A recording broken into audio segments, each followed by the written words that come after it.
लो, ये जो टॉपिक है, ये जो हमने कराया उसी से संबंधित है और इसको भी इसमें 11-12 क्वेश्चंस हैं और वैसे ही आप लोग फर्स्ट का ए, सेकंड का बी, थर्ड का डी, ये आप लिखते रहेंगे और आपको उस पे बाद में बताऊंगा लास्ट में आंसर क्या होगा। कितना बढ़े, शुरू हो गया, पेज लिख लिया आप लोगों ने, पीछे वाले भी। पहला क्वेश्चन,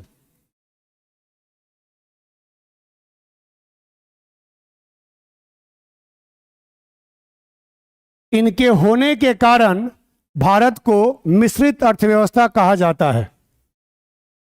सार्वजनिक क्षेत्र, निजी क्षेत्र, संयुक्त क्षेत्र, सहकारी क्षेत्र।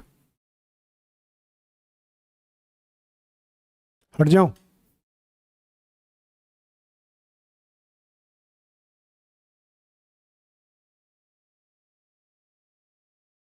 अकेले अकेले करो, किसी के साथ मिले क्यों करते हो?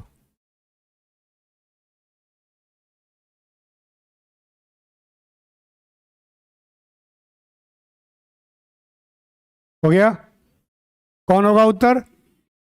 बी। ध्यान देना, ये और ये जो है, ये कोई मिश्रित अर्थव्यवस्था का स्वरूप नहीं है। मिश्रित का मतलब ये होता है सरकारी और निजी। तो पहला सही है और दूसरा से बहुत तो दिमाग लगाए होंगे और दिमाग लगाए गलती किए होंगे, तो 1 और 2 ही सही है, यानी बी इसका सही उत्तर है। मिश्रित का मतलब ये है प्राइवेट और पब्लिक। सेकंड, पिछले, ये पुराने क्वेश्चंस हैं लेकिन आज से भी जोड़ के देखेंगे तो वही आएगा। पिछले दशक के दौरान भारतीय अर्थव्यवस्था के किस क्षेत्र में उल्लेखनीय विस्तार हुआ है? उल्लेखनीय विस्तार हुआ है, कौन सा उत्तर होगा? विस्तार हुआ है, ए। हाँ बिल्कुल, ए तृतीय क्षेत्र का, हाँ सेवा क्षेत्र का, वही तृतीय। सेवा इसमें ऑप्शन नहीं है ना, तो तृतीय के लिखेंगे, ठीक है ना। भारतीय अर्थव्यवस्था को सबसे उपयुक्त रूप से वर्णित किया जा सकता है, डी। ठीक है, डी ठीक है ना सबका? जिसका नहीं होगा बता देना मुझे। आ जाए, अब ये बताएं, निम्नलिखित कथनों पर विचार करें। स्वतंत्रता के समय भारतीय अर्थव्यवस्था मुख्यतः तृतीयक या सेवा क्षेत्र पर आधारित थी। स्वतंत्रता के समय औद्योगिक एवं सेवा क्षेत्र का विस्तार सीमित नहीं था।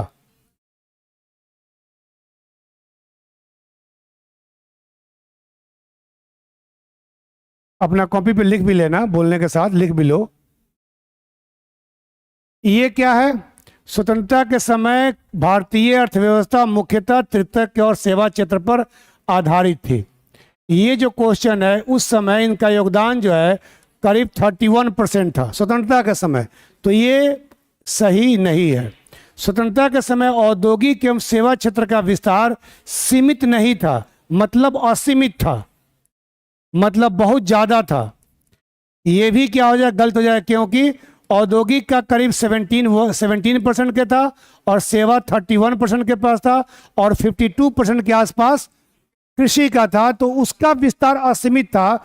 इसमें सेंटेंस को पढ़ना होगा, अभी तो आप बड़ा फ्लुएंटली बोल रहे हैं, एग्जाम में आएगा दिक्कत होगा। सीमित नहीं था मतलब असीमित था, मतलब बहुत ज़्यादा फैला हुआ था, जबकि बहुत ज़्यादा फैला हुआ नहीं था। तो दोनों गलत हो गए, केवल 2 नहीं, इधर केवल 2 बोला है कोई, केवल 2 कोई बोला है ना, कोई बोला है।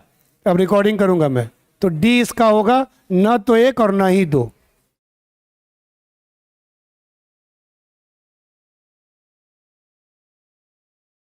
वर्तमान में भारतीय अर्थव्यवस्था है, उत्तर कौन होगा? ए, बी, सी, डी। हाँ सुन लिया हूँ, सुन लिया, ये सुन लिया हूँ भाई। ए के अलावा बोलिए, पीछे वाले भी बोलते रहे मन में अपने। ए सही है, फर्स्ट सही है, उभरती हुई भी सही है।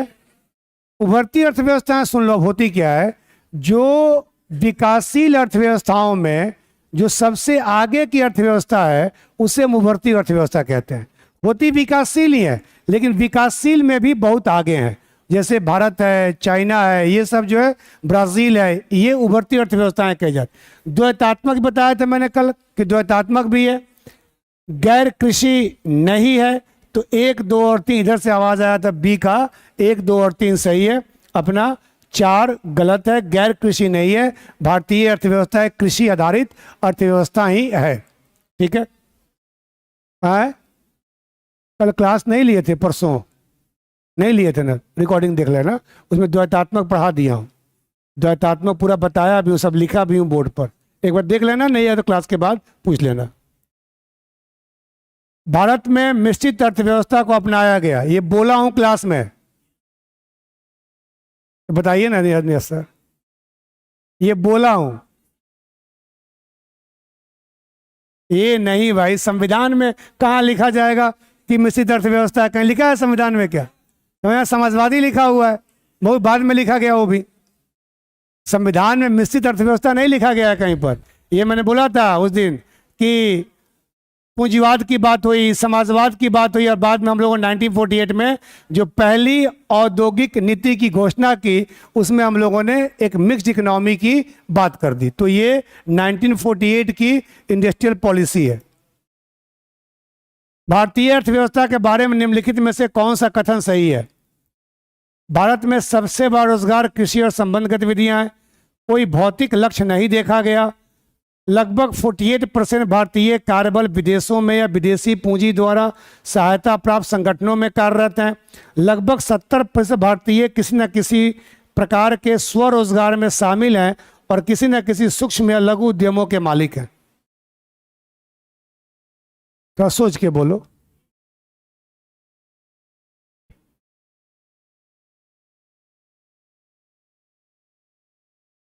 हाँ सुन रहा हूँ ये वाले को भाई, तो और भी जी बोलिए, हाथ उठा रहा है कोई पीछे से, क्या क्या होगा भाई? भौतिक लक्ष्य कल ही बताया था मैंने, वही था फिजिकल प्लानिंग। इंडिया में फिजिकल प्लानिंग है कि नहीं है? है, बताया था, दोनों है, भौतिक भी है और वित्तीय भी है। एग्जाम में क्वेश्चन है ऐसे ही पूछेगा, no physical targets were visualised. क्या इंडिया में फिजिकल टारगेट नहीं है? एम्स बनाने का टारगेट नहीं होता, सड़कें बनाने का टारगेट नहीं होता है, ये तो है ही। तो पहला बी तो गलत हो गया। ठीक है, लगभग 48% भारतीय कार्यबल विदेशों में है, ऐसा संभव ही नहीं है, ये सी गलत हो गया। और लगभग 70% भारतीय किस न किस स्वरोजगार में है। यार 45-50 तो हम बात करते हैं कृषि में, तो ये तो हो ही नहीं सकता है, तो ये भी नहीं है। भारत में सबसे बड़ा रोजगार कृषि एवं, ये सब यूपीएससी का या पीसीएस का क्वेश्चन है, आपका ध्यान रखेंगे। भारतीय अर्थव्यवस्था में निरंतर हो रहा है, क्या हो रहा है? क्या हो रहा है? घट रहा है कि बढ़ रहा है? कृषि का योगदान निरंतर घट रहा है। अगला ये बताइए, हट जाऊं क्या यार, तुम लोग मुझे हटा रहे हो।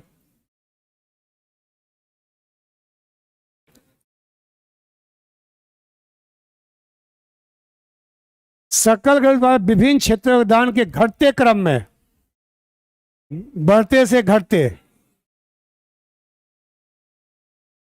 उस दिन बताया था ना, 55 सेवा है ना, 20 कृषि एवं संबंधित क्षेत्र है, पूरा 20 है ना, और आपका 25 ये है, ये बताया तो गया था उस दिन जब मैं प्राथमिक क्षेत्र पढ़ा रहा था तब, है ना। तो सेवाएं ये थोड़ी होगा, नहीं ये यही तो होगा, सेवा उद्योग, अच्छा ये नहीं होगा तो बी होगा, 1 मिनट में बोल देते हो, है ना। सबसे ज़्यादा 55 के पास ये है, 25 के पास ये है, और 20 के पास ये है, लगभग लगभग यही है। तो ये हमेशा, और आज से 2 साल बाद भी एग्जाम दोगे ना, 3 साल बाद भी एग्जाम दोगे, तब भी लगभग यही रहेगा, यही ऑर्डर रहेगा, तो याद रखना। अगले क्वेश्चन में ऑप्शन में एक गलती है, तो बी ऑप्शन को मैं काट देता हूं और बी ऑप्शन के बदले में बी ऑप्शन लिख देता हूं।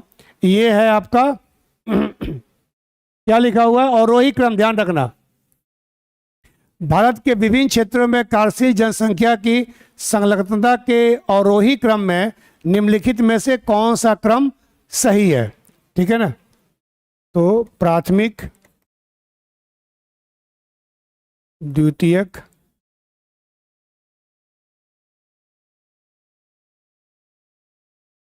ऐसा ऑप्शन नहीं है ना? अच्छा है। बी नंबर, चलो मिटा देता हूं। चलो अब बताओ। चलो प्राथमिक में कितना है? कोई जानता है प्राथमिक में कितना है? उस दिन बताया भी था आप लोगों को, थोड़ा सा क्वेश्चन करा रहा था मैं, नहीं बताया था? प्राथमिक में कितना है? 20%। सबसे ज्यादा प्राथमिक भी, आज भी प्राथमिक के करीब, अभी जो इकोनॉमिक सर्वे आया है वो कहता है 44.1% प्राथमिक में है। मतलब कृषि में 44.1% है, कृषि में 44.1% है। तो निश्चित तौर पर कृषि में ज़्यादा है तो थोड़ा सा बाकी जो चीज़ें हो जाएंगी, क्वायरिंग वगैरह माइनिंग, उसमें भी होगा तो 46 के आसपास है। द्वितीयक में कितना है? द्वितीयक में हमारा करीब विनिर्माण में हमारा 11.4 है, विनिर्माण में 11.4 है। ये इकोनॉमिक सर्वे के आंकड़े ध्यान रखना, ये मैं अपने मन से नहीं बोल रहा हूँ। विनिर्माण में हमारा 11.4 है, ये कम हुआ है। और निर्माण में हमारा करीब 13% है निर्माण में। और जो जल विद्युत वाला था, 3 चीज़ें थी ना, उसमें हमारा करीब 0.5 कुछ करके है। यानी दोनों मिलाकर 25 के आसपास आते हैं। 25% हमारा द्वितीयक क्षेत्र में है, ध्यान रखना। और तृतीयक क्षेत्र में जो बचेगा वो तृतीयक में आ जाएगा, करीब 29.7% तृतीयक में है। तो यही ऑर्डर है, प्राथमिक, तृतीयक और द्वितीयक। ध्यान रखना, सबसे ज़्यादा प्राथमिक में 44 के आसपास, 30 के आसपास इसमें है, और 25 के आसपास इसमें है। डेसिमल में सब होगा और लगभग यही क्रम पूछेगा। तो आप इकोनॉमिक सर्वे के चैप्टर जो इस पर आए हुए हैं उसमें सब डेटा दिया गया है। जब मैं बेरोजगारी वगैरह पढ़ाऊँगा, रोजगार पढ़ाऊँगा, वहाँ सब डेटा मैं लिखवा भी दूंगा आपको। तो इसका उत्तर जो है ये सही था, मैंने पहले गलत देख लिया था। इसका उत्तर सही है बी, प्राथमिक, तृतीयक और द्वितीयक, है ना। 29.7 यानी 30%, 25% और लगभग 44.1 यानी ओवरऑल 45 हो जाता है ये भी। 10th लास्ट क्वेश्चन, ये 2019 का यूपीएससी का क्वेश्चन है। ऐसे ऐसे क्वेश्चन भी आते हैं कई बार। 19 का यूपीएससी का क्वेश्चन है, प्रीलिम्स का। ये सब यूपीएससी और पीसीएस के ही हैं।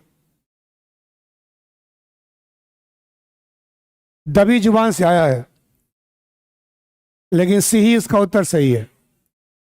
एक क्वेश्चन और है कि एलपीजी में पढ़ाऊंगा, उसको यहाँ नहीं कराऊंगा। 12 क्वेश्चन है, वो एलपीजी का क्वेश्चन। तो 11 में 11 का सी। कितने लोगों का ऑल 11 किसी का हुआ सही? कल तुम्हारा कॉपी चेक करूंगा मैं, ठीक है ना। 11 11 11 10 10 सही हुआ, वाह। और 8 या 8 से ज्यादा? 8 8 8 एक नहीं, 8 8 8 या 8 से ज्यादा 9 है, ठीक है। 8 से 8, ठीक ठीक। एक आध क्वेश्चन बड़ा सिली मिस्टेक भी हुआ तो गलत हुआ होगा, वो थोड़ा ध्यान दिया करो।